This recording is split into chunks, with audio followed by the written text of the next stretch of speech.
I'll praise you, Most High. Yeah, that sound good, y'all. Hello. What we doing? Hey, cook that up, Khalid. We still getting to the money, got these haters in they field. Lil' homie, let them chill. Most I told me vengeance hit my enemies, my footstools. We ain't got no beef for real. Just here, this how we live. Look here, homie, we still getting to the money, got these haters in they field. Lil' homie, let them chill. Most I told me vengeance hit my enemies, my footstools. We ain't got no beef for real. Just here, this how we live. Look here, homie, be still. They said you got the call, they trying to blackball you. Like what they own, bro. You can't blackball a boss. The whole world, they hate Israel. The way you hate your neighbor, might as well pull the trigger on yourself. You know we get excited by the smoke. Every day we casting flesh. Say my treasure stored in heaven, we gon' blow the rest. They disrespecting and we check the bank that causing kept it still. They asking others about my business, but I ain't got no instant miss. See, I still deal with ops direct. Cause your person don't mean you respect. Your outlet don't get no credit if the ox ain't in it. Money answer all things and you got all these questions. Playing Vic, look, I employ slavery. I'll if you broke, just say it. Yeah, them crews in the hood, Jews in the hood. I caught them clues, now I'm good. I broke it down, he understood my all to you. Filtered through, you found a few, I'm good. We what we sold, this here exclusive. They like, hey, folk, look what you doing. We still getting to the money, got these haters in they field. Lil' homie, let them chill. Most I told me vengeance hit my enemies, my footstools. We ain't got no beef for real. Just here, this how we live. Look here, homie, we still getting to the money, got these haters in they field. Lil' homie, let them chill. Most I told me vengeance hit my enemies, my footstools. We ain't got no beef for real. Just here, this how we live. Look here, homie, be still. Most I told me be still, give a room to work. Know my movie work. Your faith ain't good, don't put the work in. In the spirit flexing, that my day job. Getting the mode out my own, I don't know what they are. Before I got the blueprint, and I'm too legit to quit. Let it spark in the dark, be a light, got it lit. Trying to map my movement, got my haters pondering. The odds set the question there, they wanna know if you still lit. It hit different, you authentic, a lot of odds pretending. We do it for the Lord, got my own motion, who are you to judge? The most high first, none above.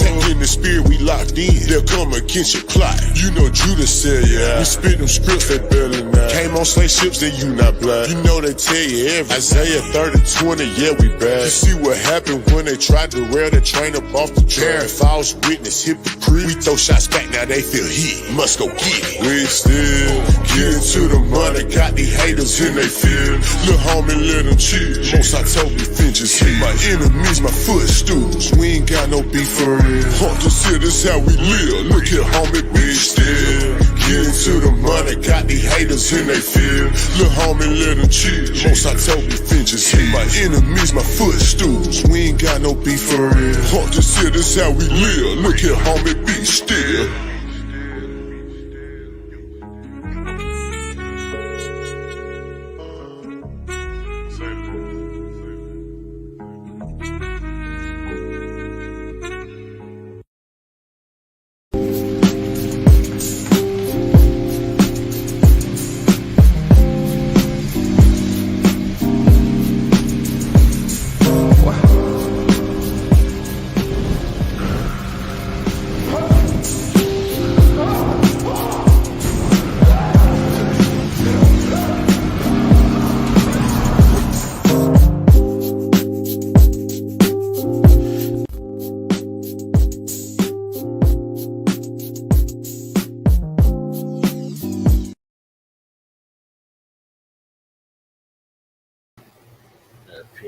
Peace. This is the Mad Scientist.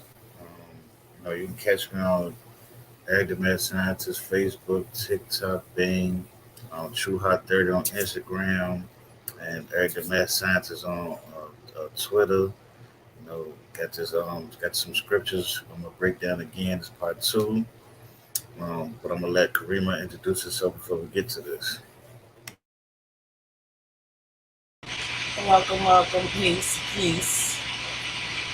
Please hit the like, subscribe if you haven't already. Hope you enjoyed this presentation. Thank you for tuning in. Okay, and this first one I'm gonna do Just want to go break down some scriptures before I get to the God between God and devil. Just want to break down the verse they use. Bashing babies' head against the rocks.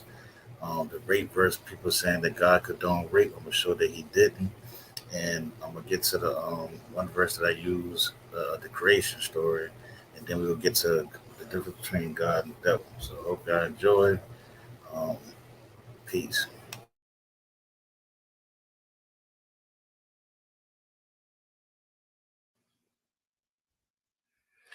Yeah, peace, Eggman Scientists. Got another show for you.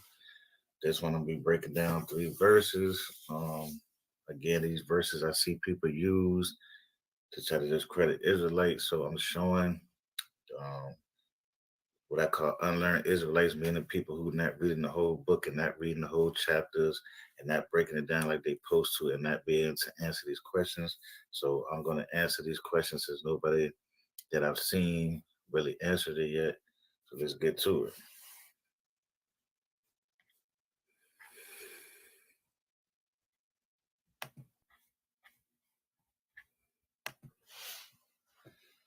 There's one verse I see people use. Blessed shall there be who takes your little ones and dashes them against the rock. Okay?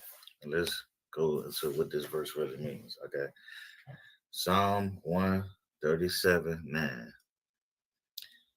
It's found in one of the imprecatory psalms or precatory psalms to speak of violence against the enemies of God. That verse reads, happy is the one who seizes your infants and dashes them against the rocks. To imprecate means to pray evil against. And the imprecatory prayers in the Bible strike people today as strange and wrong. So what is that saying? It's saying it's a prayer to cause harm on somebody. Cause harm on who? Let's go to it. To imprecate means to evoke evil upon the curse of one's enemy. King David, the Psalms, most associated with the imprecatory verses such as Psalms 55:15, 69:28. Let death steal over them. Let them go down to Sheol alive, for evil is in their dwelling place and in their heart. Let them be blotted out of the books of the living. Let them not be enrolled among the righteous. So this is a prayer against our enemies or sometimes against the oppressor. So this is not an action that actually happened. This is a prayer that actually saying, please destroy my enemy. Psalms 7, 35, 55, 58, 59, 69, 109, and 139 were written by David to ask God to bring judgment upon the enemies. The other two imprecatory Psalms 79, 137 were written by Asaph and an unknown psalmist. These prayers were written not so much to exact revenge upon one's enemies, but rather to emphasize God's abhorrence of evil, his severity over all mankind, whose sovereignty over all mankind, and his divine protection of his chosen people. None of these prayers were prophetic and could be seen taking place later in the New Testament actual historical events.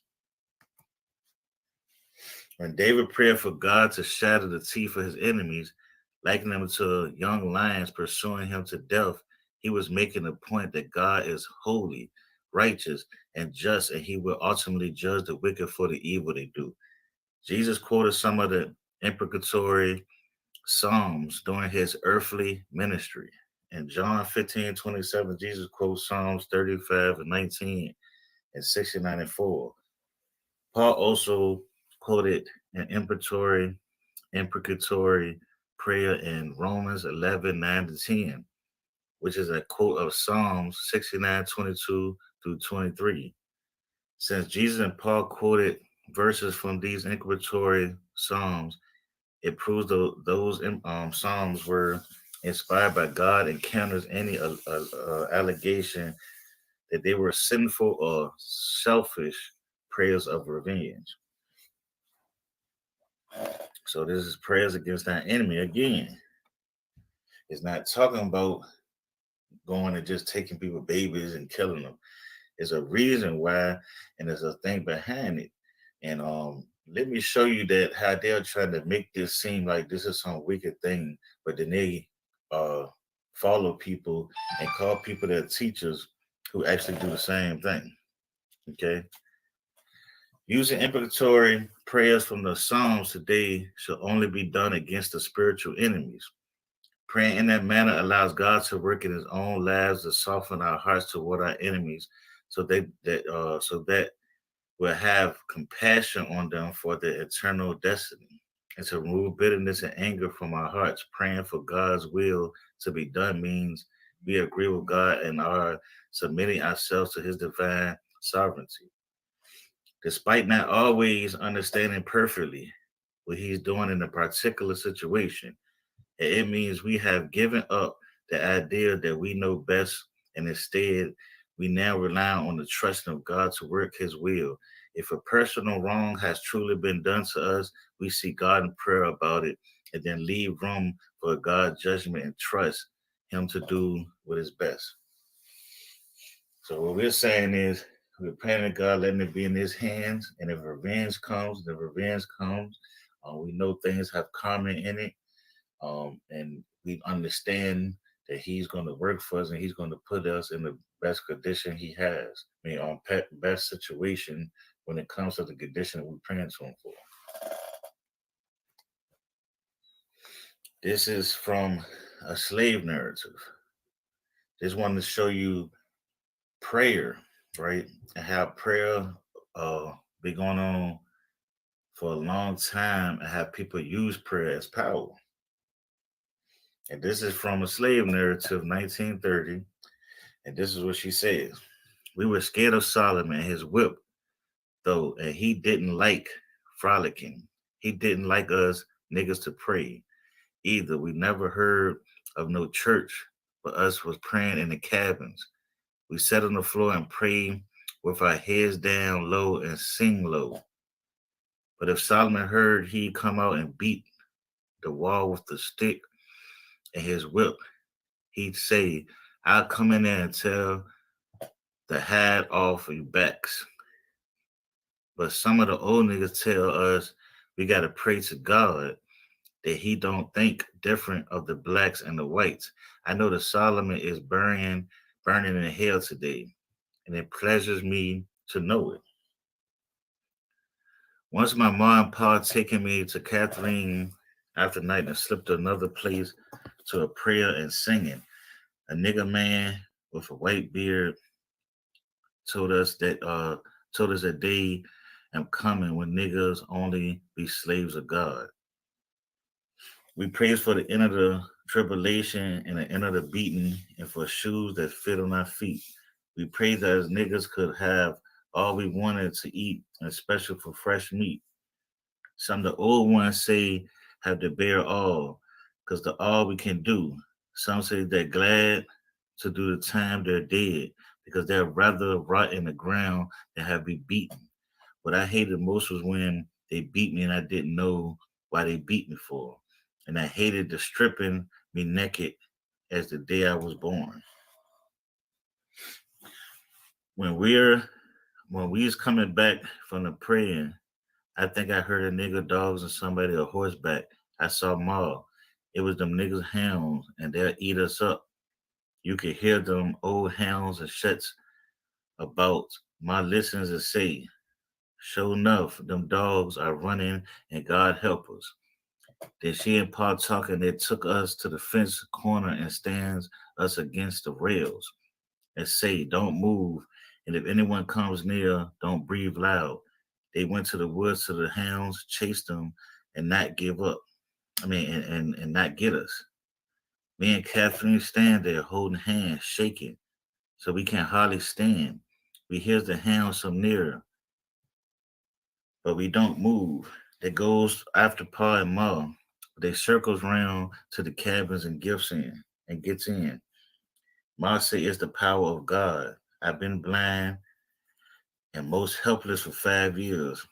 I'm getting might, um, I'm getting might enfeebling, and I ain't walk outside the door for a long time. I said a member of the times in the world. Our members now clear as yesterday. Yesterday things I forgot for a long time. I remember about the days of slavery, and I don't believe they ever gonna have slaves no more on this earth. I think God done with that burden off in his back, children. I think God done took the burdens off of the black children. I'm aiming to praise him, for it was his face in the days of glory that ain't so far off. So she's saying that even they were scared of the power of praying. I can show you slave narratives where when a slave died, they told them hurry up and bury him and don't pray. They didn't let them pray for nothing because they were scared that they would pray for freedom or pray against the enemy that something happened to them. And they believed that prayer was going to get heard because you're not going to be scared of a prayer if you don't think it's not going to be heard, right? So this is the same thing that happens in ancient time. We prayed every time they was in captivity and the enemy put them in captivity, they was invaded, or they had an enemy that was trying to invade them, they prayed against them. And God heard their prayers. Now, they try to attack God, they try to attack Israel, but let's go to where they people say. This is Khalid Muhammad. Let's see what he says. Well, he said, God, Africa have 24 hours to leave, and if they don't, we kill everything in sight. We kill the woman, man, babies, blind, and the cripple and the homosexual. Why do we kill the baby? Because they will grow up to enslave us. Now, they would tell you they understand something like this, but then they'll tell you that the Bible is wicked for talking about killing babies. And this is the contradiction I want to show again to people. They follow people like this who say the same exact thing, who actually, let's be for real. You see what I'm saying? He got this from somewhere else. Because I heard that Turner spoke of this before, even though, there's a lot of theories on that Turner. But what I'm saying is, how come they don't have no problem with him saying this, but they have a problem with the Bible? The Bible's not even telling the people to do it. They're actually praying to God. When this man right here is telling people to do it. All right. This is another people that we speak of a lot, the Eternal. What did he do? And nobody has a problem with it, but you have a problem when the Bible says it. What are we to make a Nat Turner's determination to attack whites without regard to age or sex? It is possible that it was simply a byproduct of indiscriminate rage at all those who were a part of the race that had enslaved him and his people for generations. The choice to disregard the personhood of the white children may have arose from a sheer vindictiveness against those who had ignored the humanity of black children. It may have been to employ the religious framework that was central importance to Nat Turner and manifestation of the biblical injunctions. An eye for eye, a tooth for a tooth, or the other hand, there may have been ideological ideology ideology behind these decisions. A message Turner wanted to send, perhaps intended to demonstrate his conviction and slavery should come to an end, even if it meant wiping out all the future generations of the slaveholders.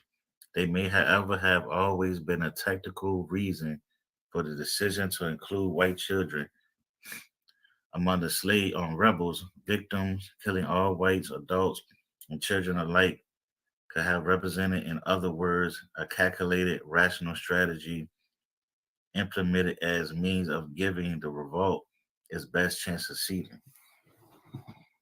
So somebody look at this story and say, we understand why they did it. We understand why he killed the church. We understand this. But then they'll go to the Bible and say, oh, this Bible is wicked because These people are talking about bashing kids' head against the rocks. And again, this is an action that happened. The other is a prayer praying to God to destroy these enemies. All right. Now let's go to the next verse they use. That God could condone rape. Now, again, let me show you the trickery of what they do. Now let's go to this. I'm going to start this first. Deuteronomy 22, 28, 29 is often pointed by atheists, skeptics, and other Bible attackers as evidence that the Bible is backwards and cruel and therefore not the word of God. At first glance, this passage seems to command that a rape victim must marry his rapist. Is that a correct interpretation of the text? And if so, how is that not horribly unfair to the woman? This issue is actually addressed in two passages, both of which are below. Now, I changed these verses because these people are using more modern verses that make you think that and push an agenda. Let me show you. I'm gonna show you in the next slide, but let me go to this one first of talking about what they talking about that is rape. And let me show you why it's not rape. And I'm gonna show you these verses. If a man find a damsel that is a virgin which is not betrothed, and lay hold on her and lay with her, and they be found. And now let me show you the word that you need to understand. And they be found. Because I'm gonna show you the difference. So it's saying if he lays with her and both of them, we find both of them in a sexual act and laid together, okay, that the man that lay with her shall give unto the damsel father 50 shekels in silver, and she shall be his wife, because he hath humbled her. He may not put her away all his days. Now, did this sound like somebody that caught somebody that raped somebody? They said, oh, you raped her now you got to marry her, or you got to give her some money. This is how ridiculous this is. Now, let me show you where they got this rape thing from. Let's go to the King James version of it. This is another verse that's talking about a man seducing a woman. All right. And if a man entice a maid that is not betrothed and lie with her, he shall surely endure her to be his wife. If her father utterly refuse to give her unto him, he shall pay money according to the dowry of virgins. Now check this out. This is the NIV. Look what this says. If a man perhaps to meet a virgin who is not pledged to be married and rapes her, and they are discovered, he shall pay her for a father 50 shekels of silver. He must marry the young woman, for he has violated her. He can never divorce her as long as he lives. Now, this is the same verse.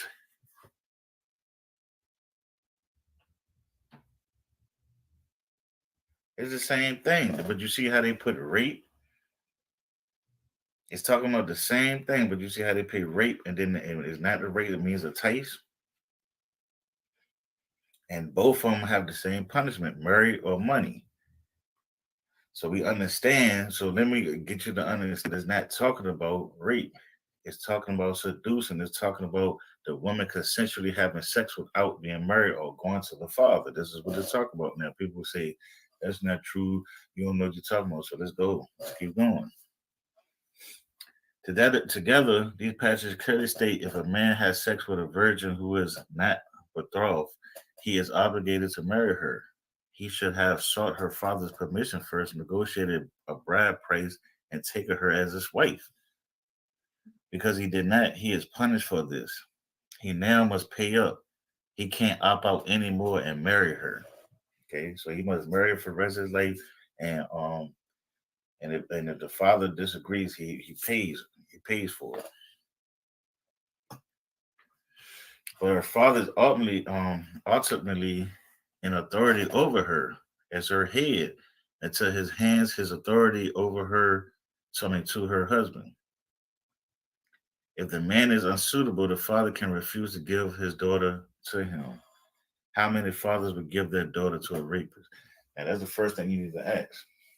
Does this seem logical Just go into modern day. If a person rapes your daughter, are you gonna tell me you're gonna tell that rapist he has to marry your daughter? Now just think about that. Just think about that now. Because it doesn't make any sense, right? Yeah, it doesn't. And that's why when they use it, they try to use different versions that ain't fitting together. So they use this verse that comes from this book that says rape, when if you go to this book, it don't say rape. And that's how you got to understand how these people are attacking. The answer to the question is in Exodus 22:17, the woman does not have to marry him. She must only do what her father says. If our father utterly refuses to give her to him, he shall pay money equal to the bride price for virgins. Right? So if the father said no, he has to pay for it. If the father accepts, he married her. Okay. And if he seduced her, when he marries her, he can't divorce her. That is the punishment for reducing her because you took her as a young woman or a virgin, whatever, and without being married. Because a lot of times these women who had sexual acts and wasn't married was looked down upon, and it was in favor, and they wouldn't, and a lot of times they wouldn't have got married. So it was real serious to do these things. So they made sure that you have to marry this person. This is a person that you want before you do this. Okay, not like today where a woman or a man can have sex with multiple people, and people still don't look at them as different. You see what I'm saying? At certain times they did, but now it's just wide open. But at that time, we talking about thousand years ago. All right. Note that throughout the Old Testament, no rape victim has ever recorded as being forced to marry rapists. Now remember that now. They say the God accept this and all this stuff, and God condone rape and all this stuff. And why can't you find a person that was raped married to their rapist? Okay, if this is what this verse says.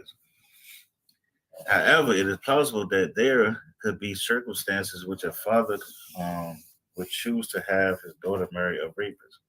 In 2 Samuel 13, Amnon, a son of David, rapes his half sister Tamar. Tamar was not forced to marry Amnon. Interestingly, though, Tamar seemed to have wanted to marry Amnon after the rape. Why would she desire such a thing? In the culture, virginity was highly prized. It would have been very difficult for a woman who was not a virgin, and especially a woman who has been raped, to find a man to marry her. It seems that Tamar would have rather married Amnon than lived desolate and single the rest of her life, which is what happened to her. So people say, well, how you get raped and then you want to be with this person? Because the culture, because that stuff is a lot of stuff happens today. There's a lot of women out here who has been raped and carries that anger, who may have never got therapy, and hard to be in a situation like as far as married or be in a relationship or trust a man. This goes on to this day. So imagine at a time when a woman was not as equal as they are today and didn't have the rights that most a lot of have today. So just understand that part too. But let me show you that a woman is still protected now. She wasn't just no piece of property. She was protected. All right, and let me show you what I mean by this. This is the story. And Amnon said it to Tamar, bring that meat into the chamber that I may eat with thy hand. And Tamar took the cakes which she had made and brought them into the chamber of Amnon, her brother. And where she had brought them unto him to eat, he stood hold of her and said unto her, come lie with me, my sister. And she answered him, nay, my brother, do not force me, for no such thing ought to be done in Israel. Do not thou this folly. She's talking about not being to go to the father, not getting married. All these things was important. So she's saying you're being foolish. You know Israel's not going to accept this. What are you doing? But why she's but understand it's not the sexual part that she is denying. She's denying because she understands the consequences of the sex, right? But let me show you. I'm going to show you the rape part, and I'm going to show you why I said what I said first. And I whether shall I cause my shame to go, and as for thee, thou shalt be as one of the fools in Israel. Now therefore I pray thee, speak unto the king, for he would not withhold me from thee. So she's saying, go to the king, tell him that you want me. He's not going to say no. He's going to let you have me. But we know that what we have to do in this culture, what we have to get married before any of this happens. So please do not force me to do this before these things happen. Now, howbeit he would not hearken to her voice, but being stronger than she, forced her and lay with her. That is the rape part. Because she said no. She said we have to do this, and he said no, I want you now. And he took her and forced her. And by being strong, it's showing that she couldn't fight back, meaning rape. Okay. Then Amnon hated her exceedingly, so that he hated within her, so that he so the hatred wherewith he hated her was greater than the love wherewith he loved her. And Amnon said unto her, Arise, be gone. And she said unto him, There is no cause. The evil is sending me away is greater than the other that thou didst to me, where he would not hearken unto her. So he's saying, you don't took me, you don't rape me, you don't destroy me from really having a future with a husband and a family because what you have done to me. So you have destroyed me more than raping me in the first place. This is what she's saying to him. This is not what I'm saying. This is what she's saying. And she said unto him, There is no cause. This evil sending me away is greater than the other that thou didst unto me. But he would not hearken unto her. Then he called his servants and that ministered unto him and said, Put now this woman out from me, and barked the door after her. Now, this is what I mean when they say the woman is still protected, and they didn't accept rape. Okay, they didn't say you could rape a woman and marry her. That is not what they said, because you see the difference between forcing and you see the difference between laying with. Okay. And Tamar put ashes on her head and rent her garment in divers colors that was on her, and laid her hand on her head and went on crying. And Absalom, her brother, said unto her, Have Amnon thy brother been with thee? Behold now the peace, my sister, he is thy brother, regard not this thing. So Tamar remained desolate in her brother Absalom's house. But when King David heard of these things, he was very wroth. And Absalom spoke unto his brother Amnon, neither good or bad, for Absalom hated Amnon because he had forced his sister Tamar. And it came to pass after 2 years that Absalom and sheep shearers and Belial Hazer, which beside Ephraim and Absalom, invited all the king's sons. And Absalom came to the king and said, Behold, now that servant have sheep shearers. Let the king, I beseech thee, and his servants go with the servant. And the king said to Absalom, Nay, my son, let us not all now go, lest we be chargeable unto thee. And he pressed him. Howbeit he could not go, but bless him. Then said Absalom, If not, I pray that let my brother Amnon go with us. And the king said unto him, Why should he go with thee? But Absalom pressed him that he let Amnon and all the king's sons go with him.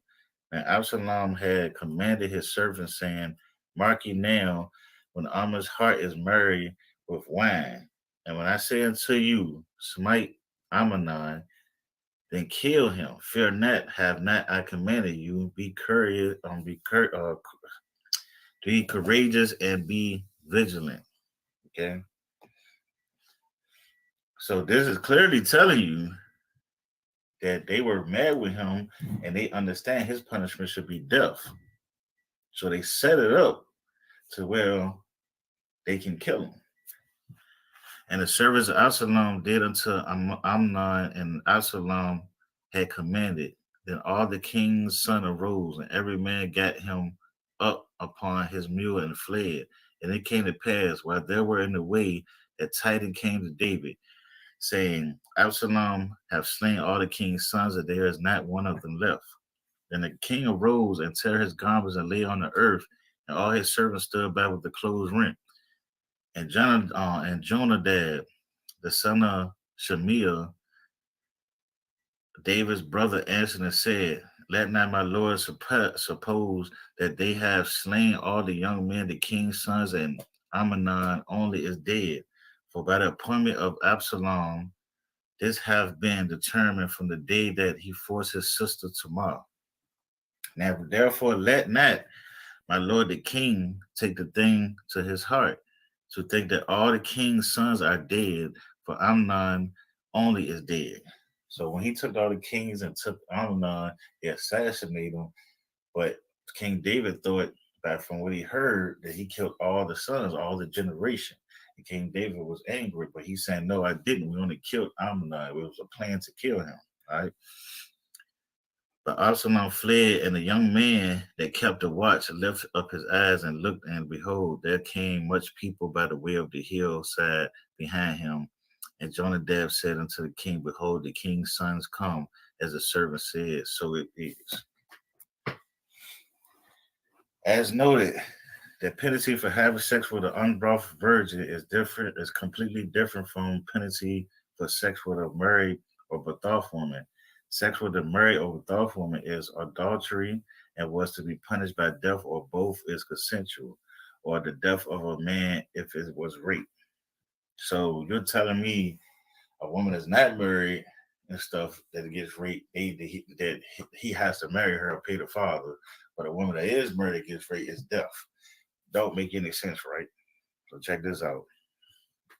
If a man be found lying with a woman married to a husband, then there shall both of them die, both the man and that lay with the woman. Both them die, both the man that lay with the woman, and the woman so shall that put away evil from Israel. So when both of them are found consensual, both of them must die if the woman is married. If a damsel that is a virgin be betrothed to a husband, and a man finds her in the city and lie with her, then they shall bring them both unto the gate of the city, and y'all shall stone them with stones that they die. The damsel, because of she cried out, being in the city, and the man, because he hath humbled his neighbor's wife. So there shall put away evil from among you. But if a man find a betrothed damsel in the field, and a man force her and lie with her, then the man only that lay with her shall die. So it's saying, if both of them are found consensual, both of them would die. If the man rapes her, he dies. So how are you going to go read these verses, and then go and say, oh no, if he rapes this woman, that he has to pay the father, when in this rape is death. Even adultery is death. So if you know laws of how it goes, that doesn't even sound right. It doesn't even fit together, right? So let's go to 26. But until the damsel thou shalt do nothing. There is a damsel no sin worthy of death, for as when a man arises against his neighbor and slayeth him, even so is this matter. For he found her in a field, and the betrothed damsel cried, and there was none to save her. So this is talking about forcibly having sex with her.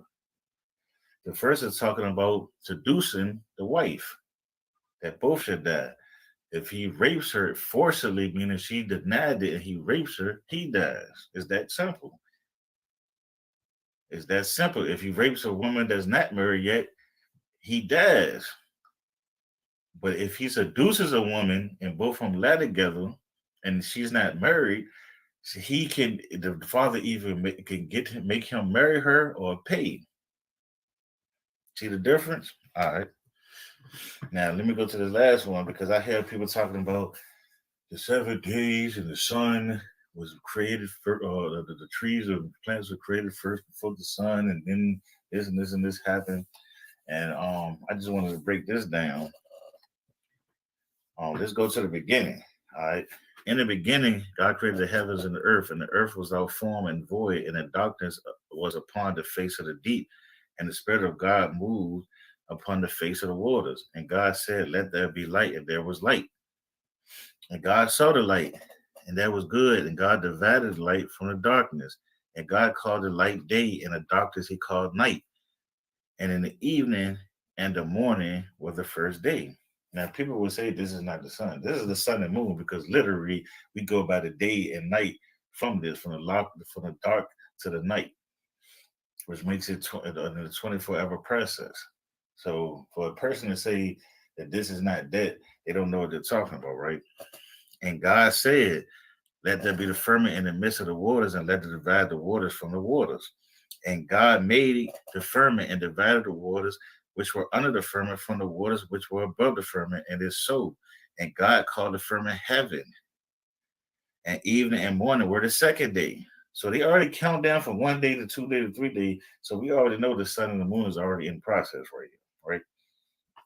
And God said, "Let the waters under the heaven be gathered together into one place, and let the dry land appear." And it was so. And God called the day on the dry land earth, and the gathering together of the waters called the seas. And God saw that it was good. All right. And God said, "Let the earth bring forth grass and herb yielding seed, and a fruit tree yielding fruit of this kind, whose seed is in itself upon the earth. And it was so. And the earth brought forth grass and herb yielding and seed after its kind, and a tree yielding fruit, whose seed was in itself after his kind. And God saw that it was good. And this is what people are not understanding. It's mixing up. This is not him creating this day by day by day. This is him speaking into existence before, and then the process happens.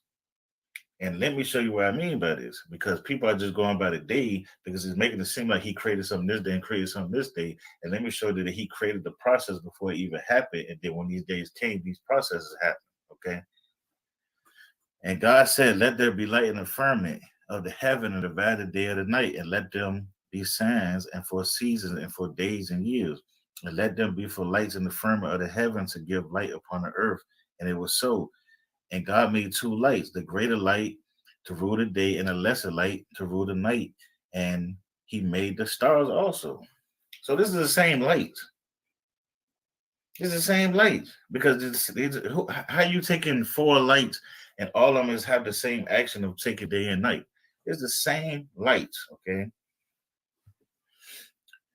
And God set them in the firmament of the heaven to give light upon the earth, and to rule over the day and over the night, and divide light from the darkness, and saw that it was good. And the evening and the morning were the fourth day. Okay. So again, let me show you that it's not talking about him doing it each day at this time of what it's talking about. Because let's go to Genesis 2 and watch it. Just listen to what this says. Because it is this is what I said, because it explains the trees were not made upon until the ground. So when they're talking about the trees and all this stuff was made in them days, the trees and stuff would tell you that was made before the human. So in them times, a period that they talking about, he's speaking into existence. Now it's coming right then and there. And let me show you. They are the generation of heavens and the earth when they were created in the day that the Lord God made the earth and the heavens, and every plant of the field before it was in the earth, meaning speaking into existence, and every herb of the field before it grew. For the Lord God had not caused it to rain upon the earth.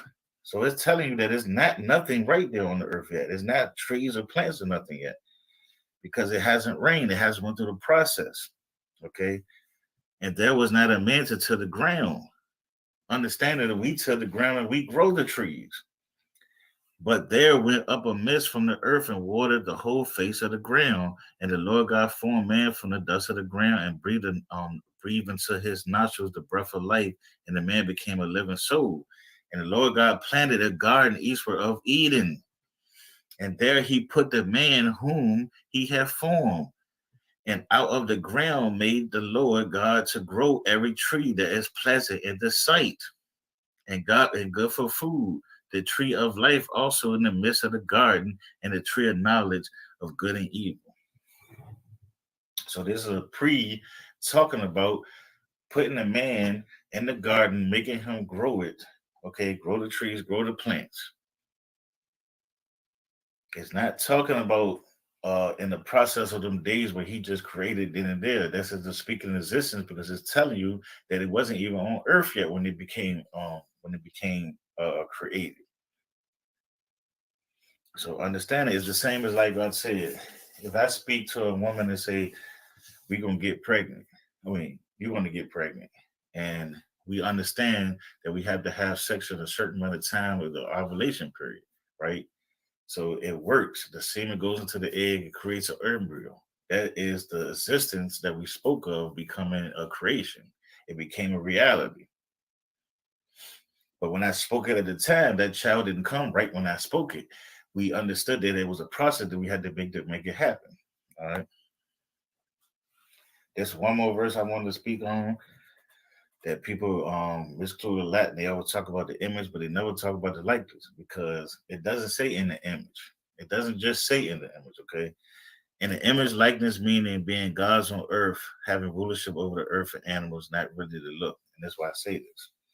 Genesis 1:26, then God said, let us make man in our image, according to our likeness, and let them rule over the fish and the sea, and over the birds and the sky, and over the cattle, over the earth, and over every creeping thing that creeps on the earth.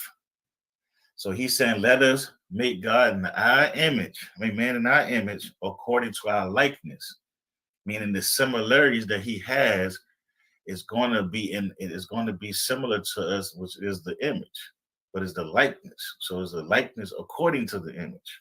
I mean, the image according to the likeness, my bad. And what is the likeness? The rulership over the earth and the animals. The things that God created, he gave us the rulership over it. This is what this means.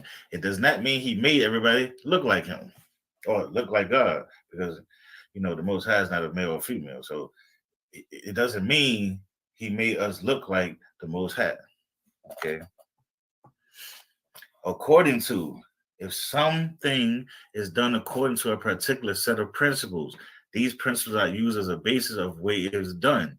They both play the game according to the rules, in keeping with, in line with, consistent with, and according with. So when he made it in the image, man, in the image, it was from the action, the rulership of being the ruler of being the dominant being on the earth. They control the animals, the plants, and the earth. The last word, likeness. The image of God and the likeness are similar, but at the same time, they are different. The image is just that. Mankind is made in the image of God, whereas the likeness is a spiritual attribute of the moral qualities of God. Okay, and this is the closest thing I found to the likeness. But what I'm saying is, because when you see likeness, talking about picture or frame of somebody, but it's not, because it easily say in the verse of the definition of what they're saying. It's talking about the rulership over the animals and everything. And the first line explains it all. The image of God and the likeness are similar, but at the same time, they are different. The image is that mankind made an image of God. But see, it can't. But see, when you just stop right there, it's talking about looking, as far as looking. Whereas the likeness is a spiritual attribute, the more qualities of God. So the qualities, God is the king, God is the ruler. But he took his rulership and gave it to us on earth. So we became gods on earth, but is similar to him, which actually is the image and likeness of him, according to the likeness. Okay. So I hope y'all enjoy. Go back if you haven't watched this video. Go back to the beginning and study, and don't let nobody tell you unless you go behind them and study yourself. All right, peace out.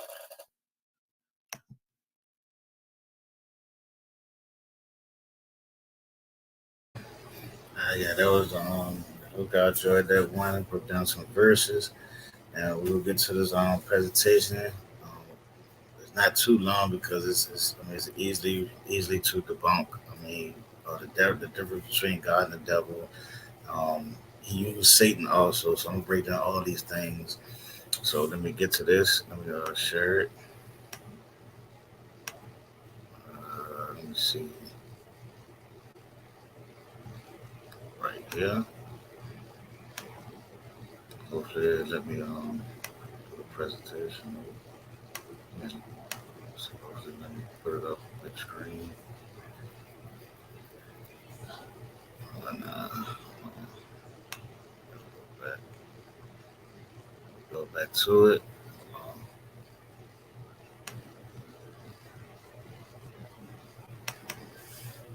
oh yeah, so I'm just breaking this down because he's saying the devil and God's the same, and Satan and God is the same, and all this stuff, and you know, I'm just showing that how that possibly couldn't be, and I'm gonna use both. I'm gonna use the Old Testament way and the New Testament way to show that either way you use it, it ain't right. So let me see if I can get to it. It's acting up a little bit. Hold on. It's about good. Let's go. All right. I'm gonna go share it. Share it. Um, all right. There we go. Share it. Okay. Now let me go to this. All right. Satan. All right. I'm using definitions that I understand from me, reading the Bible, breaking it down. There is a person, is an adversary. It could be a person, a nation, or a superhuman being.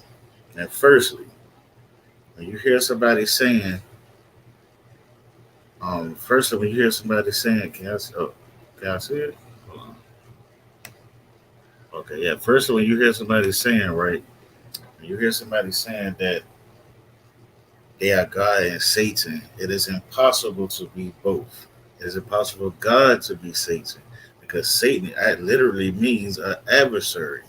So you're saying that God is an adversary of his own self, just in the definition of using words, right? Then you're trying to say, if you go to the being, you go to the super being Satan is not God. They're not the same. They're not the same being. Okay, he does not have two parts. I already explained what the evil means. Okay, I already explained the evil is not what people are interpreting to mean. So when it says Satan, adversary, I cannot be Satan nor the devil because Satan literally means the adversary of God. Okay, literally means this. And let's go to Lucifer. Lucifer and Isaiah. I already showed that Lucifer was the wicked king. When you go to Isaiah 14:16, it says, when they saw him fall, they understood that he was a man. Okay, so Lucifer and Isaiah was a wicked king. Okay, so God could not be Lucifer. Yeah, I never heard nobody say that. No, I'm just saying that just in case somebody tried to bring that up. God cannot be Lucifer. God is the most high Yah, the self-existing one. We are gods because we're children of the most high. Okay, and it's God's on earth. But God cannot be Satan because that would mean God is an adversary against himself when he's not. Now, can Israel become an adversary to God? Yes. By disobeying his laws and commandments and turning their back on. Solomon became a Satan to God by worshiping other idols. Because these are titles, and even if they put it on the bean, see, when they put it on the bean, the superhuman being that people are talking about, that they make it a definition that this is what that is, but it's actually a title that you could put on a human, a nation, or a being. Okay, devil, demon. We already understood because I go to the Old Testament. It's kind of like Satan, right? At the time in the Old Testament, it was false gods, it was idols, it was idol worshippers, it was lawless people, and in the NT is a spiritual being. This is a title that they can put on either one. That's why you hear people saying these people are devils, which means devilish people, or they're idol worshippers, or they're people who don't follow the law. Could be considered demons. They could be considered devils, false gods also, which puts that being, any evil spirit being, under that name. So you can use Satan and devil as far as putting it on a human, putting it on a nation, or putting it on idol worshippers, or putting it on a being, an evil being. Lucifer is mostly just put on a human, okay? But he also could be a devil or a Satan because of the definition of being an adversary against God and pretending to be a God, which makes him a false God, okay? All right. Yes, you're right. Really, they're bizarre. They're not the same. This is my whole explanation of doing this. All right.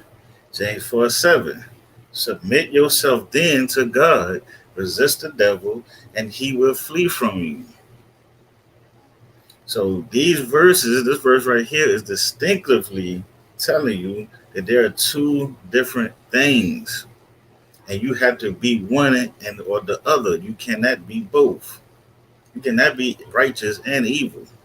You can be righteous or you can be evil, but you can't be both. You can't be an adversary against God and a person who worships God. You cannot be both, okay? But you can be either or. So when I hear people like Saneter say they are God and they are Satan, it makes no sense because you're saying you're an adversary against yourself again. So even if you use it in the human form or you use it in the most high form, they cannot go together. They do not go together, and they never went together. Okay. Jesus turned and said to Peter, "This is let people understand that even in the New Testament that they didn't always call a being Satan; that it was actually they called the human Satan too." Jesus turned and said to Peter, because Peter rebuked him. Jesus said, "Turn and said to Peter, get behind me, Satan. You are a stumbling block to me. You do not have in mind the concerns of God, but merely human concerns." So why is he calling him a Satan? Because he's adversary to what he feel like God is trying to do. He's a block. He's trying to block it. He's trying to get in the way of it. So he's called him a Satan, which means adversary against God. So therefore, God cannot never be Satan because Satan is an adversary to try to block people from worshiping the Most High, the true God, the self-existing one, the creator of all. Okay. He sees the dragon, the ancient serpent, who was the devil or Satan, or bond him for 1,000 years. Now, a lot of Christians mistakenly put the serpent and think that the devil or Satan is the serpent. This is again a title that's put over the serpent, meaning he was a devil or a Satan, an adversary or a false god, because he is the one that went to them and lied to them, deceived them, and told them they were going to be as equal as God. He the one that got them going and got kicked out of the garden, or punished in the garden. Not kicked out, punished, because I showed you before they kicked them out because of the tree of life, but he got them punished. He brought death upon them. He brought sin upon them, made them understand, or gave them an understanding that they can sin against God, disobeying God's laws and commands, right? All right. Put on a full armor of God so that you can take your stand against the devil's schemes. So again, over and over and over, you see verses where it's telling you God is saved, they ain't the same. And they never were the same, and they're never going to be the same. You know what I'm saying? So I don't understand how people are saying that God and the devil or God and Satan are the same. And when people say that to me, that lets me know that they don't understand. Because, like I told you before, you have to understand myth, you have to understand the symbolism, you have to understand the historical, and you have to understand the verses. All these things come together. You can't just read and then get your own interpretation of it. And that's what that means.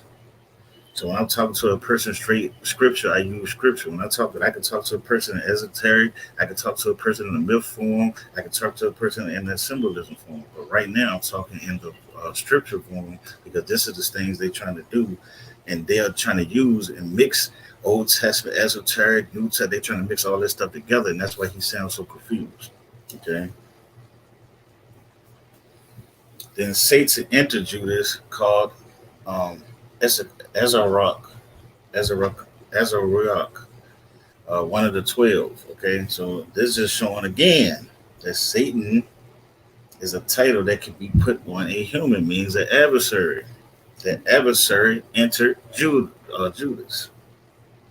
Okay, now, but it's not talking about at this time. It's not talking about the human being Satan. Okay, it's talking about an adversary. With I guess they're talking about the being entering into Judas.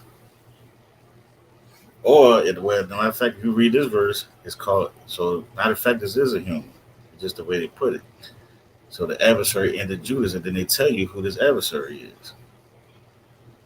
So he didn't enter him like what people would think is like a possession. It was more like convincing him, deceiving him into doing it.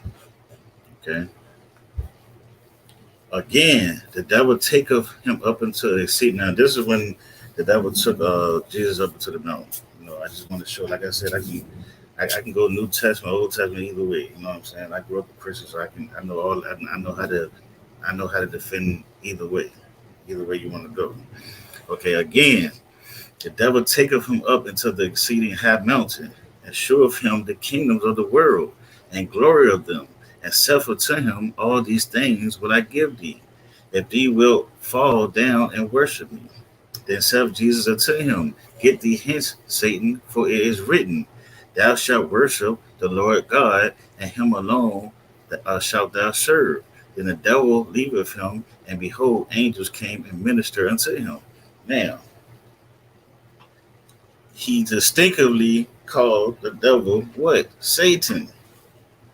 Now, people will mistakenly take this and saying that Satan and devil is that one being. But what he's saying is what it is a title. Both titles. The devil, a false god, coming as an adversary. Get behind me, adversary. Get behind me, a person who's against God, a person who's against Israel. This is what he's saying to him. You are a false god, and I ain't going to tempt God. So leave me alone. This is basically what he's saying in modern terms. Okay, this is what he's saying. He's literally calling David a Satan, because all these things are titles that you can put on a human, again, a nation, or a being, an evil spirit. Okay. And the Jews took up stones again to stone and again to stone him. Jesus answered them, many good works have I showed you from my Father. For which of those works do you stone me? The Jews answered him, saying, for a good work was stone thee not, but for blasphemy, and because thou being a man makest thyself God. Jesus answered them, it is not written in your law, said ye are gods. So God is a title, and that's why we don't put it on the Most High. You see what I'm saying? We are gods. We are. But some people can't be the devil, some people can't be Satan, but you can't be both at the same. And God can never be a devil or Satan and God. I mean, in the Most High. So I hope people understand that, right? So, but they're saying he's blasphemy because they're trying to say he's God, but he's not trying to say he's God because he understands the verse of that I'm going to show that says that we are gods because of what? We are children of the Most High. Maybe somebody interpreted another way. That's a whole nother story that I'm talking about there, so I don't want to go over that. But what I'm saying is, for somebody to say that they're God and Satan, or God and the devil, they can't, because the definitions don't fit. How you a God with is a child of the Most High, but then you are calling yourself a devil, but as an idol worship and a lawless person that's against God, or a Satan as an adversary. You cannot be both. Therefore, God cannot be both, and neither one should ever put together. But does it work together like yin and yang? Yes, because good wouldn't exist without evil. Evil exists without good. Is that type of thing, but it's not together. They don't work for each other. It's not. It's not the same. It is something that's against each other. That's fighting against each other. Okay. All right. And this is the verse that I just want to show us why he said this. I have said, ye are gods, and all your children of the Most High, but ye shall die like men and fall like the one of the princesses. O rise, O God, judge the earth, for thou shalt inherit all nations. Because Israel was put in place to be gods on the earth to judge all nations.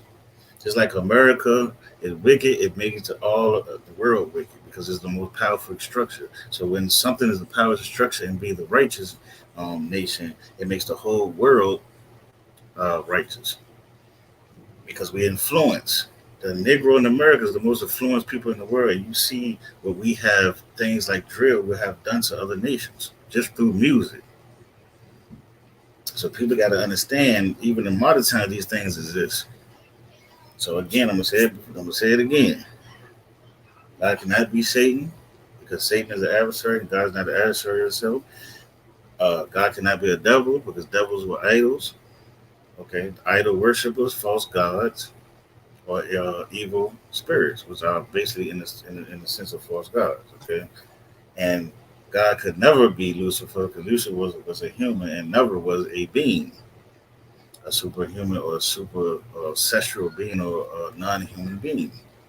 Okay, so these are things that I just wanted to show because I hear people saying these things and then they so confused because I heard I'm God and the devil. I heard God is God and the devil. Then God is the Satan and God, and then God worked the Satan worked for God, and then God created Satan, so therefore they the same.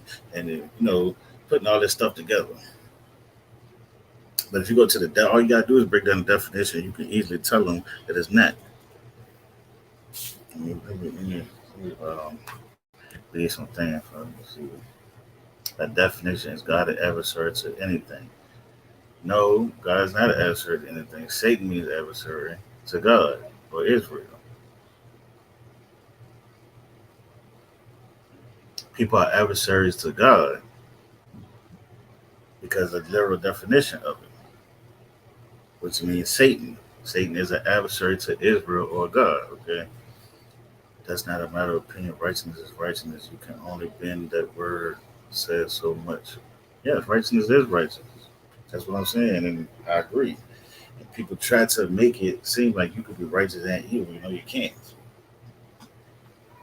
Um, Actually, no God has set the order on the universe. Who then is he an adversary to himself? God set the order. I don't know what you mean by that. I get it. Me too, but the lessons in the scriptures can't be put into modern day thought because people have lost their spirituality. I mean, people have. I mean, and that's why I understand that a lot of people don't understand the scripture no more. Because I see them using these verses to attack, and I see these people. A lot of people can't defend it. You know what I'm saying? And I just, that's why I felt like I had to say something about this stuff. And so I just go in there and thank you. And you had to explain to me the other thing you meant when the God of the order thing. Okay. Not the same, but similar characteristics handling of humanity is what I think he means. I, the Lord, all do all things. Now, but I explained the evil part, right? Because I heard him say one time, like I said before, he asked was homosexuality evil, and I said no, that's a sin. Now people can put that and try to put it at evil, but when he's talking about evil, he's not saying that I'm making people homosexual, I'm making people kill each other. Okay, well he said we're not saying that evil is the things, the actions that he did as far as like Egypt. When he did the Egyptians and stuff would consider him evil. when he creates, he can create a person that can be evil, but he still created that. When you created a child and he's evil, you created that evil being. Okay, that's what that that's what that means. But we create ourselves into evil. Matter of fact, if we got some time, I can show.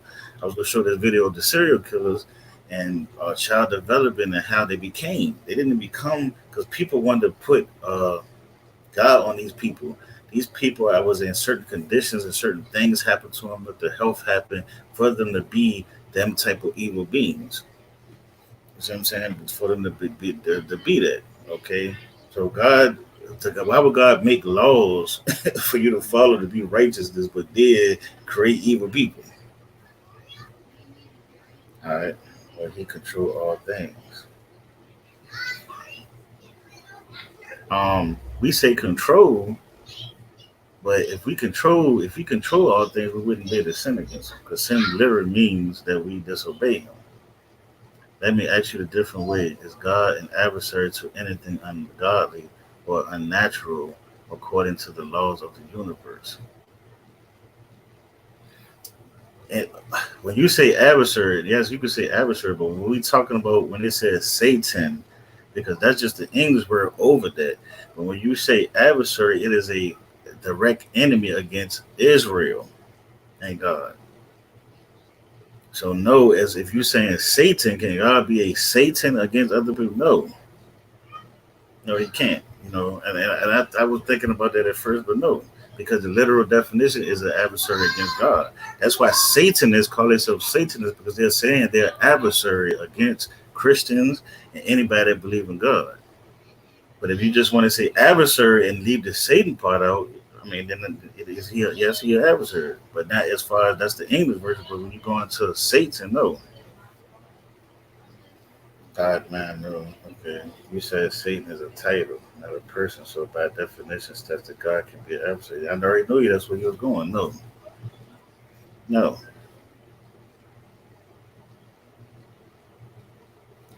Because, like I said before, the definition is an adversary against Israel, God. That is the definition. So Israel called other people Satan's enemy, Satan. That's their word they had for the people.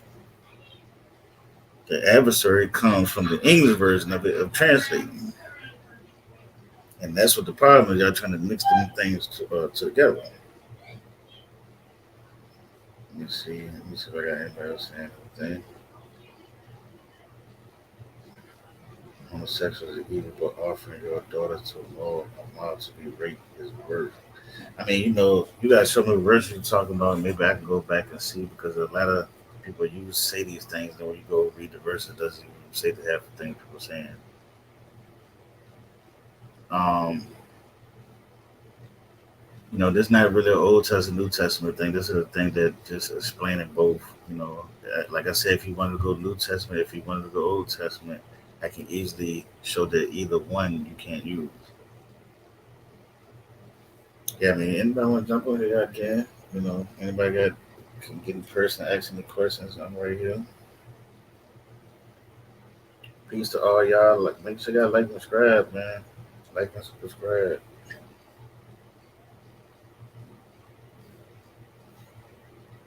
I mean, I got plenty of verses, other verses that I seen.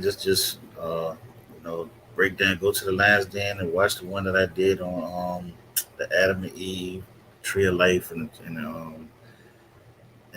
why they was kicked out, and I can't remember the other. Hearken and Pharaoh's heart and Pharaoh's heart. These are the two things I want. Y'all go back and watch on the last den. You know what I'm saying? Because that's part one. That's part two. Really, I'm breaking down the verses, all these verses that he used. That I see him use. I'm gonna go back and see what other verses he's trying to use. But do you got time for? Because you got time for another video, or we got something to do? No, do your thing. I'm free. I'm free. Go ahead. Okay. I'm breaking this video because I like psychology a lot, like child trauma. So y'all enjoy this video. I guess this could be the outro part. You know what I mean? It's a little long. It ain't too long, but I put some work into this studying on this. I always want to know how a person could be so evil. What makes these people so evil that they're consciousness that they don't have no feelings of what they do? So let's go to it. Let me see. It's about to share. Oh, stop sharing. Let's go to that. Let's go to this. All right, just shared it. Full screen. All right, hope y'all enjoy.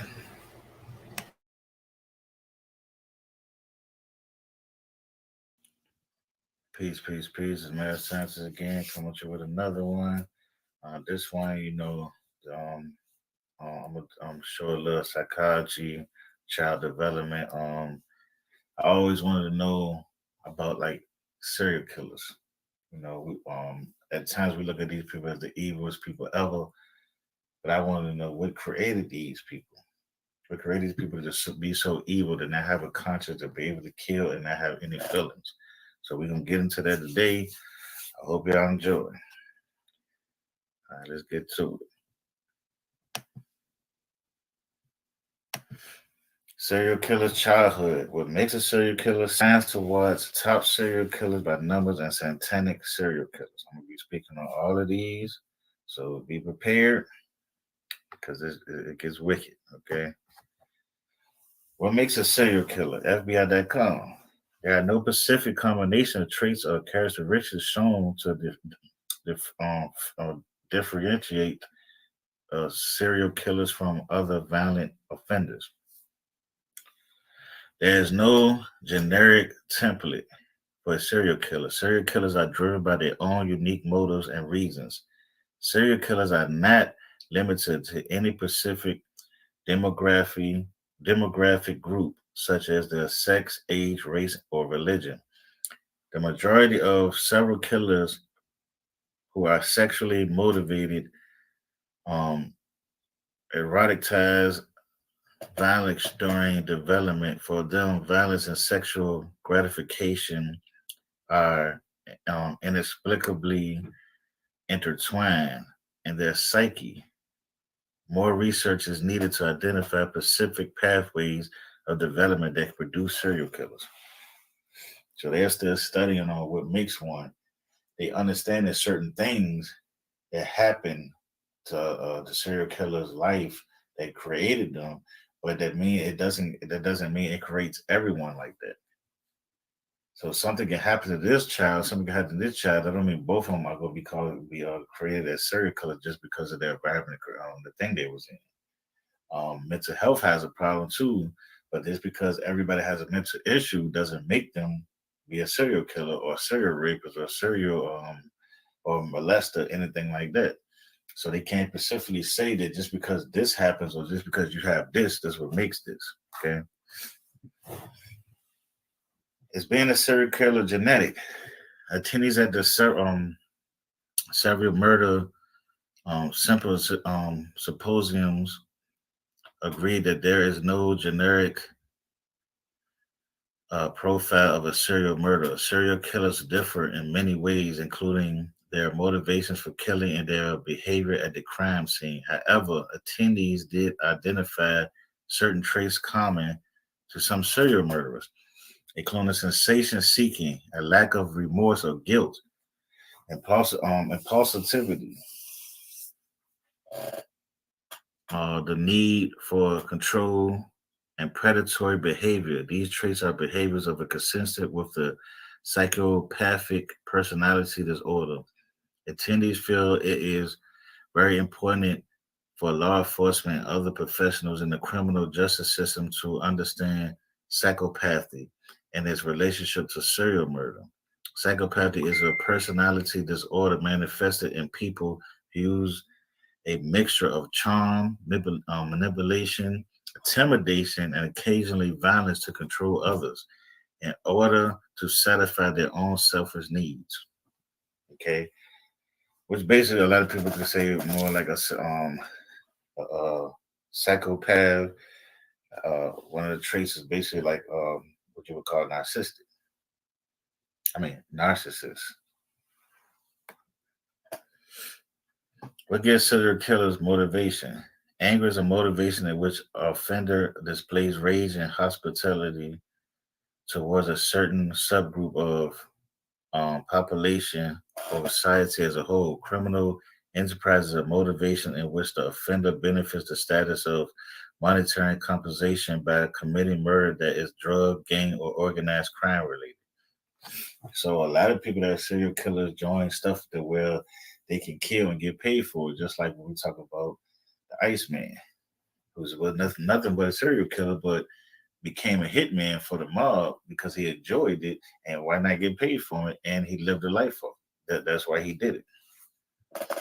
Ideology is a motivation to commit murders in order to further the goals or ideas of a specific individual or group. Example of these include terrorist groups or individuals who attack a specific racial, gender, or ethnic group. So cults, what they would call terrorist groups, um, extreme religious groups. Okay, powerful thrill is a motivation in which the offender feels empowered or excited when he kills his victim. Psychosis is a situation in which the offender is suffering from a severe mental illness and is killing because of his illness. They may include auditory or visual hallucinations and paranoid, grandiose, and bizarre delusions. Basically, like schizophrenia, seeing things. It could be drugs that make you hallucinate too. Matters the person, matters how they react to these things, matters how they react to this mental issue.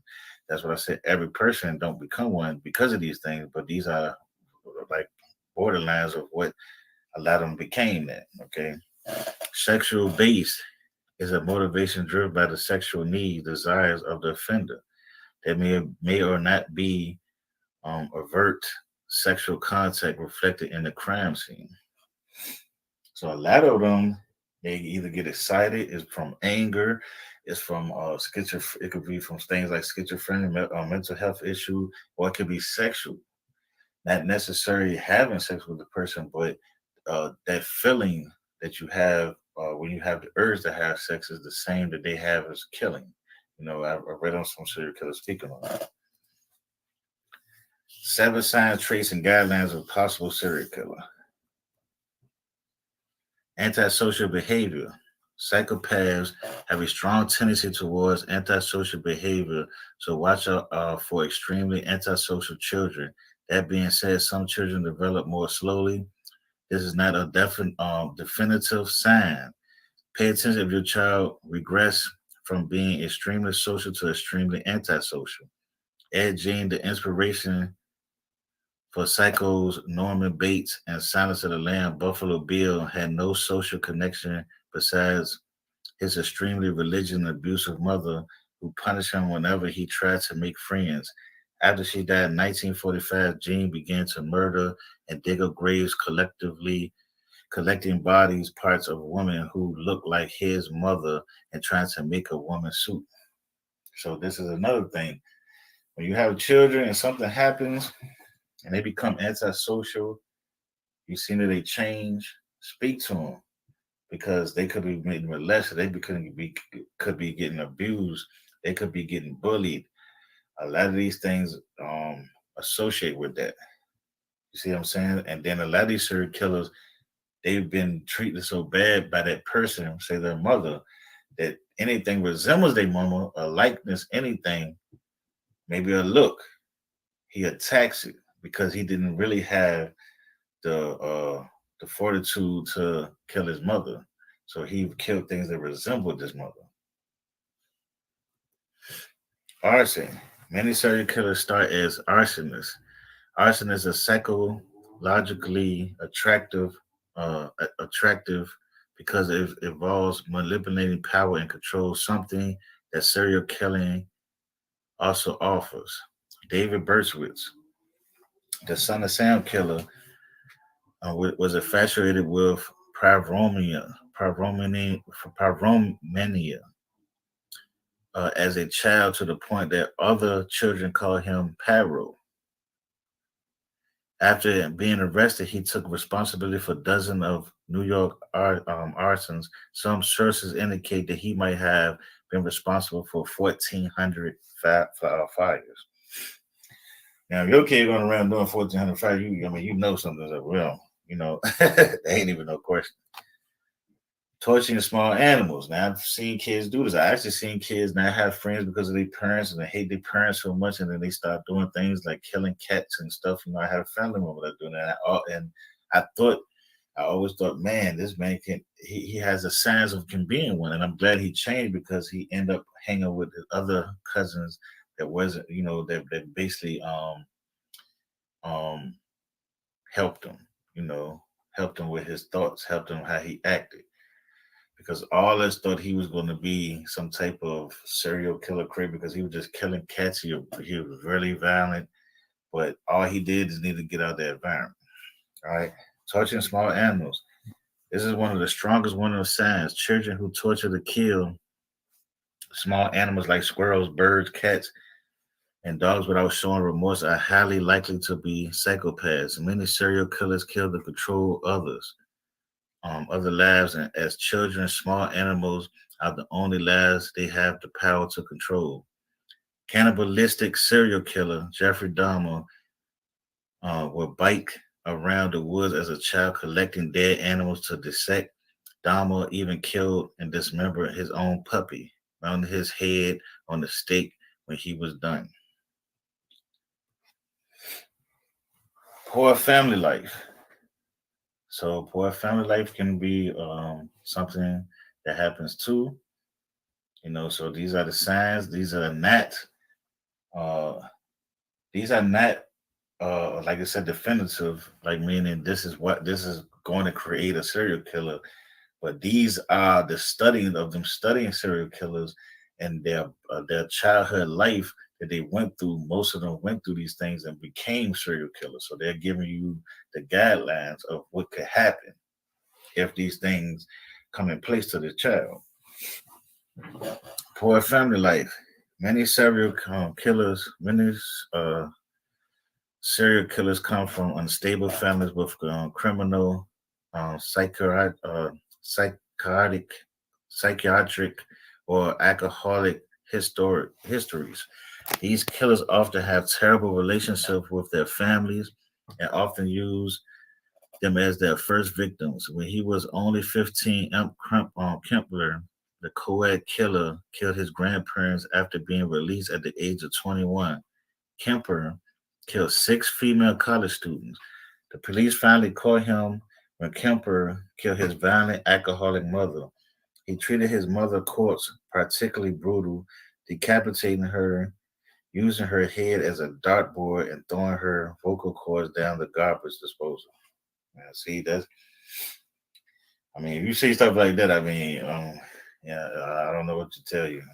Get help or something because, because, like I said, you never know what's going on or what that child is going through or the conditions that you're in affecting them. Childhood abuse. Many serial killers are abused physically, psychology, psychologically, sexually as children by a close family member. Their behavior installs in a child feeling of humiliation and helplessness, feeling which they will later seek to instill in their victims. Elaine Warnos and the prostitute serial killer betrayed by Charles Charleslyn Theron in Monster was abandoned by her mother when she was 4 and never met her father, who was serving time in prison for raping a 7-year-old. When Eileen was born, Eileen's grandfather, who took over care of Eileen when her mother left, physically and sexually abused her until she ran away at the age of 15. So the main reason a child is getting molested is a family member or a friend. So I don't care what people say. Watch your family and watch your friends. Understand, see the signs. Because I don't heard many crazy stories talking to women who molested and raped, and talking to men who been molested and raped. It's crazy out here, all right? Substance abuse. Many serial killers struggle with the drug and alcohol abuse. Jeffrey Dahmer began drinking in his teens and was an alcoholic by high school graduation. His alcoholism resulted in both his expulsion from college and his discharge from the military. That's not Charles Manson. That's another guy.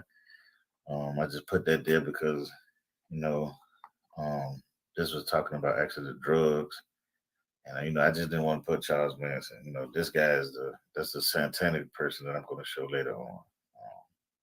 I believe that's what it is. All right, voyeurism. From a young age, many serial killers are interested in voyeurism. Sandu, masochistic, uh, masochistic pornography, and fetishism. Ted Bundy claimed that as an obsolete, he would be drunk. He would get drunk and stalk around the community at night, looking for undressing women or other titillating sights. This man was really intelligent too, so he was smart, and he know how to be. And they are the most snakish people. Okay, he was basically like the serpent. Look at his eyes. Look at his face. All right, child to monster. Many serial killers are survivors of early childhood trauma and some kind of physical or sexual abuse. Many dysfunction, emotional, distant, and absent parents' trauma is a recurring theme in the biography of most killers. At the consequences of this trauma, they suppress their emotional response. They never learn the appropriate response to trauma and never develop other emotions, which is why they find it difficult to empathize with others. Peter is the author of Sons of Cain, a history of serial killers from the Stone Age to the present, a book that explores why some people become killers and others don't. The serial killers called monsters before the advent of modern psychology have changed over time and considers answers to difficult questions. What exactly makes a serial killer? Okay. Serial killer childhood traumas. The article describes the results of a study of 36 murderers, most of whom were serial killers. The subject displays similar patterns of severe childhood neglect patterns developed from birth through abstinence. Most of the killers had poor relationship with their mothers and consequently had neither learned appropriate ways to relate to other human beings. For example, the mother of one subject was schizophrenic, and the mother of another subject had banished him to the basement when he was only 10 years old. Although many individuals who suffer from neglect of childhood do not become killers without intervention, at critical points in childhood development, abuse and neglect, children are at a high risk of growing up to become violent and murderers. Childhood problems at home, a school system that is unwillingly unable to help, an effective social service system, and the inability of the person to relate sexuality in a normal way to others is almost formula for producing a deviant personality. Office of Justice Program. Okay. So, like I said, these are the studies to study them to check their childhood. Your childhood mattered. Your child matters. That is the most important thing. That's why I say I don't try to teach just the older people, teach adults. I try to teach mainly the youth. Because as childhood going through the teenagers, them points that matter. So when you get older, okay. Three sailors that created their childhood. Three serial killers created by their childhood. John Gacy, the clown killer. Okay, the killer clown. Basically, with a lot of things like it and the clown off of the Devil Rejects, got that from. John Wayne Gacy was an American serial killer and rapist who took the lives of at least 33 young males in Cook County, Illinois. Buried most under the house, other bodies were recovered from the nearby Des Plaines River. And another thing about serial killers, they go to places that has a high rate of sex trafficking because they can move about that and get away for a long time. Gracie was born on March 17, 1942 in Chicago, Illinois, the son of Danish and Polish parents. Gacy and his siblings grew up with an alcoholic father who would beat the children with a razor strap. If they were perceived to have misbehaved, his father physically assaulted Gacy's mother as well. Gacy's sister Karen would later say that the siblings learned to toughen up against the beating and that Gacy could not cry. Would not cry. Gacy suffered from further alienation of school, unable to play with other children due to the congenital heart condition that was looked upon by his father as another failing. He later realized that he was attracted to men and experienced great turmoil over his sexuality. So he was getting abused, he was getting shunned by the school, um, and his sexual preference. At them times he had to really hide. So there's a lot of them things that affect a child. So again, know your child, give them therapy, give them help. You know, at least you giving them a higher chance of surviving in the society. They might have problems a long way, but they might have know how to control it. They might know how to have medicine to give to them to stop it. These things need to start happening. Now we'll say, okay, mainly yes, is mostly serial killers are European. Some are black, and not way and anywhere near as much. But these still child conditions still affects our community. We just do it in a different way. Instead of being serial killers, we be people that's shooting and killing each other and fighting each other, joining gangs, doing all type of stuff like that. So it's meant we might do it in a different way, but it still affects us in the same way. The same things affects us, but we might react to it different. Samuel Little. All right, this is a black serial killer. Little was born as Samuel DeWell on June 7, 1940, hailing from Reynolds, Georgia. Little claims his mother was a teenage prostitute and that she had abandoned him. Authorities believe Little's mother may have given birth to him while she was in jail. Raised by his grandmother in Lorraine, Ohio, Little had a difficult time in high school and eventually dropped out. Little began committing crimes in his teen years. Starting with the theft, he was thrown into juvenile detention, and from then on, his crimes grew worse. Started in the 1950s, he moved around from state to state and got arrested for fraud, driving under the influence, assault, armed robbery, and rape, among other crimes. In 1975, he had been arrested over 25 times across 11 states. In total, he served 10 years for these various offenses and escaped two murder convictions before his 2014 conviction. So another way they come in is through crime. He might start peddling or petty doing stuff petty like stealing, burglaries, then it gets to robbery, and it went to rape, and then finally they end up killing somebody. Once you kill somebody, you know you can kill them. So a lot of that time, once you cross that line, you stay over that line because you know what you can do. And then some people get addicted to it, meaning they love it to where they has to have it. They has to see that person life leave their body. One of the main reasons Little Murders went undetected for so long was that many of his victims was alleged victims who were on the fringes of society, sex workers, homeless, drug addicts. For example, many being women of color. Little believed he was commissioned by God to kill his victims to alleviate their misery. At other times, he felt he was possessed by the devil. Okay, so this man is showing psychosis. He's showing hate for his mother, who was a street worker, and he understood that he can kill these people who was worthless to society. Okay. Now I'm not saying they're worthless. I'm saying the society looks at these people as worthless. Eileen Warnos.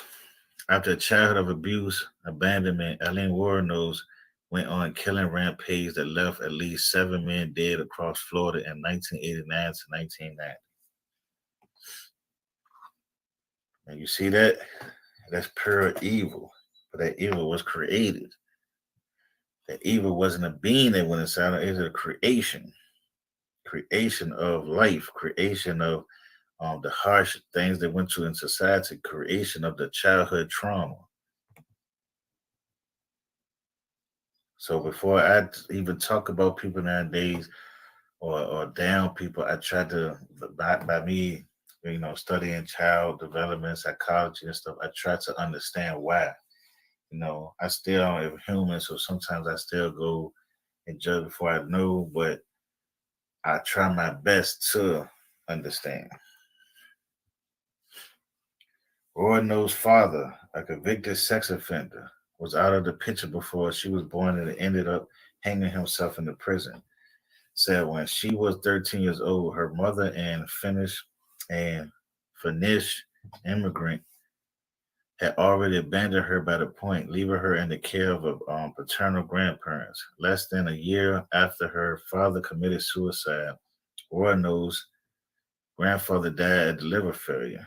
Meanwhile, her grandfather had been, grandmother died at liver failure. Meanwhile, her grandfather had been, according to her later account, beating and raping her for several years. When Lean Warnos was 15 years old, she dropped out of the school to have her grandfather friend's baby at the home for unwed mothers. However, after having a child, she and her grandfather finally had it out in a domestic incident, and Warnos was left to live in the woods outside of Troy, Michigan. 5 top serial killers by numbers. Now, this is what you got to see. This is nuts. Now, I didn't see a lot of what happens in their childhood because a lot of these people were like, you know, um, old time people, like back in the day. Some of these people you can look up and see their childhood and see what happened. Elizabeth Bathory, who used to bathe in the blood, who Eminem got that ritual from when you see that picture I showed. All right. Killed around 650 people, all girls and women. Okay.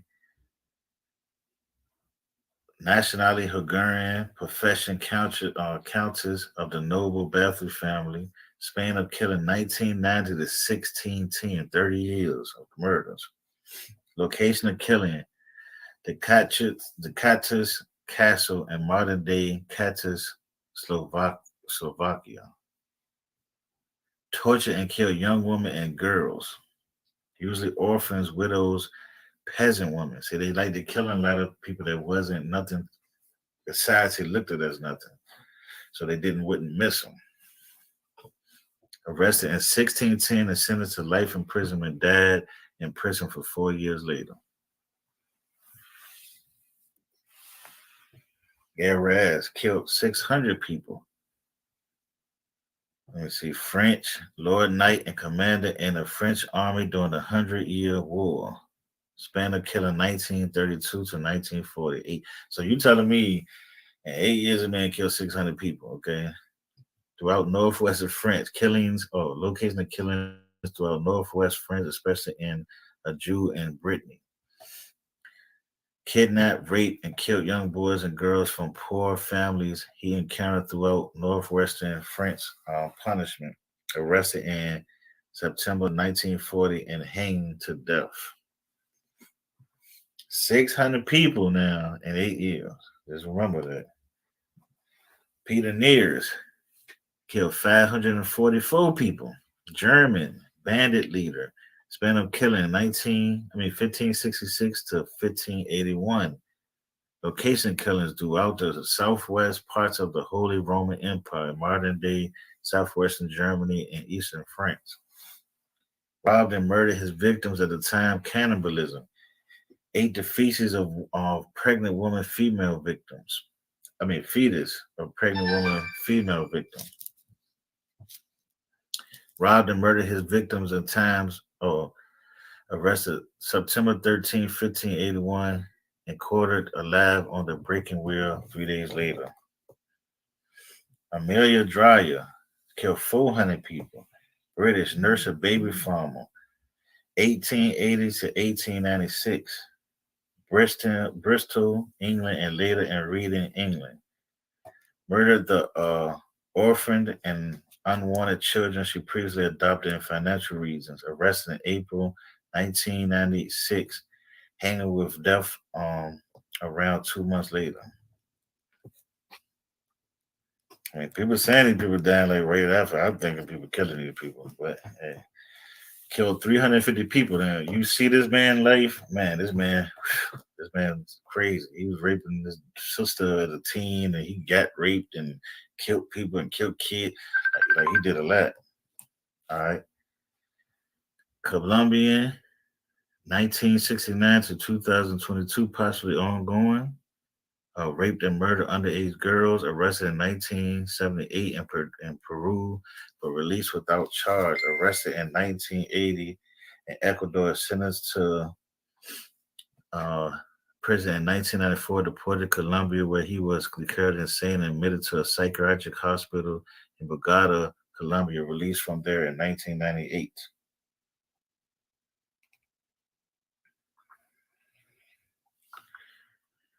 All right.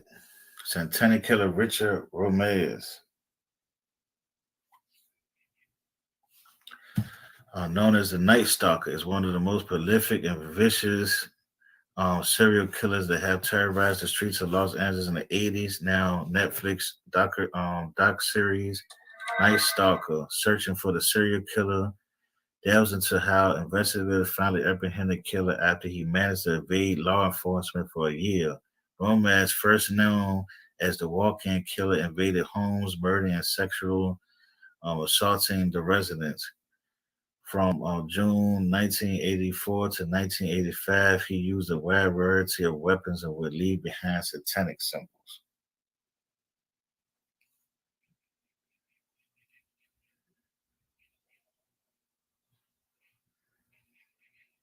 Okay, so this is a satanic killer who worships Satan, who put the pentagrams up. So people acting like it's people out here that don't. They say all they Santaners don't believe in Satan. Yes, they do. It is some Santaners that worship Satan. They hail to Satan. They hail to Lucifer. Even though I teach they ain't beings. They're not real beings. That don't mean people don't believe in them. There's a lot of things that's not real that people believe in. So, hey, all right. So this is my thing on the serial killers. Hope y'all enjoyed. You know, like and subscribe on the lines then, and like on that be on and like. Yeah, I hope y'all liked it. That yeah, I want to reply. Let me see. Yeah, you can see the darkness ad. I want to reply to this Satan. And y'all, I already explained it. Okay, when these nations are sent on Satan's against Israel, Israel used this. No other nation used this calling other people Satan. As an Israel thing called an enemy Satan. Okay, because they're enemies towards Israel. They was enemies towards them. These people are not adversaries against God. When I say adversaries against God, they're adversaries against the Most High children. They cannot be adversaries or enemies to God because they ain't even power enough to be an enemy to God. God would just destroy them. So God cannot be an adversary to these people. He is the destroyer to these people. This is who we pray to destroy these people. These people are not an enemy. They are only an enemy to other humans. Okay, when y'all talk about Satan is working for y'all only talking about Job. And Job is a mythical story. Okay, Job is when you even read the commentary of a lot of stuff, it tells you that it's the way that people thought that this is how this worked, that God communicated with evil and did this is how people wrote in certain things. That's why I say if you don't understand myth, symbolism, and historical and science in it, you gonna always get lost in it. So no, nobody is an enemy. No, God is not an enemy to nobody because He's the destroyer to all. Nobody. He created all these people. He created everything. He created the human race. He created the earth, the trees. So how is He? How would He have anybody as an enemy? Why would He be an adversary to them? He would just destroy them. It's not making no sense. Okay. So when we say adversary is an adversary to Israel because it's God's children. They cannot, nobody has power enough to be an adversary to God. The only thing you can do is just deny Him. That's it. The only thing you do is sin against Him and deny Him. That's it. You cannot harm God. You cannot ever be an enemy to God. You can never be an opt to God. You can never go to war with God. And God don't have to go to war with you. He would just destroy you. Just like He destroyed the world of the flood. Just like He did stuff like that. He don't have to be your adversary. He's never gonna be your adversary. You ain't even power enough to be His adversary.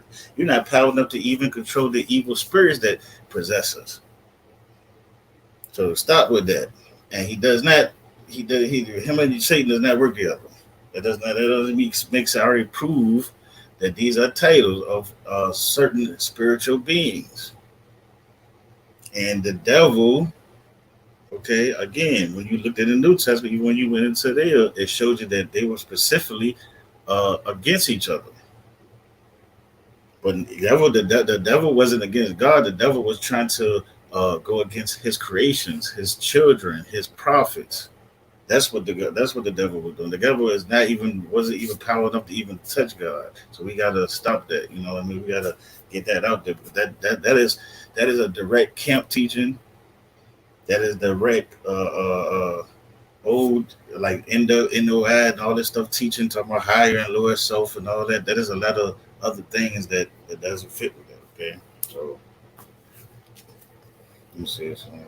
Satan is opposed to the Messiah. I mean, even if you want to say that, I agree. Nobody can be opposed to God because they ain't strong enough. They're not powerful enough. So anybody saying that is not reading the scripture correctly. But let me see if I don't see nothing else. I can't.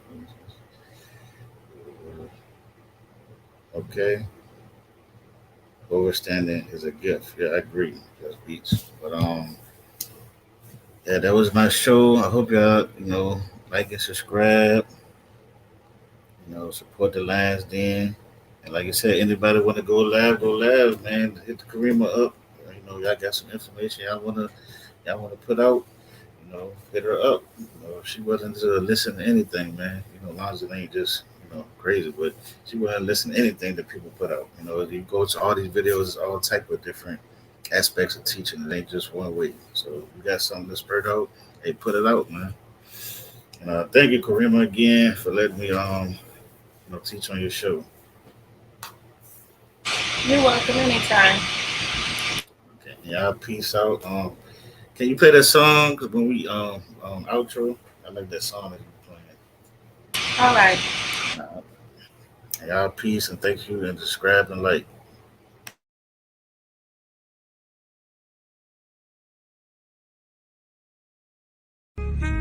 I'll praise you, Most High. Yeah, that sound good, y'all. Hello. What we doing? Hey, cook that up, Kali. We still getting to the money, got these haters in they feel. Lil' homie, let them chill. Most I told me, vengeance hit my enemies, my footstools. We ain't got no beef for real. This here, this how we live. Look here, homie, we still getting to the money, got these haters in they feel. Lil' homie, let them chill. Most I told me, vengeance hit my enemies, my footstools. We ain't got no beef for real. This here, this how we live. Look here, homie, be still. They said you got the call, they trying to blackball you. Like what they own, bro.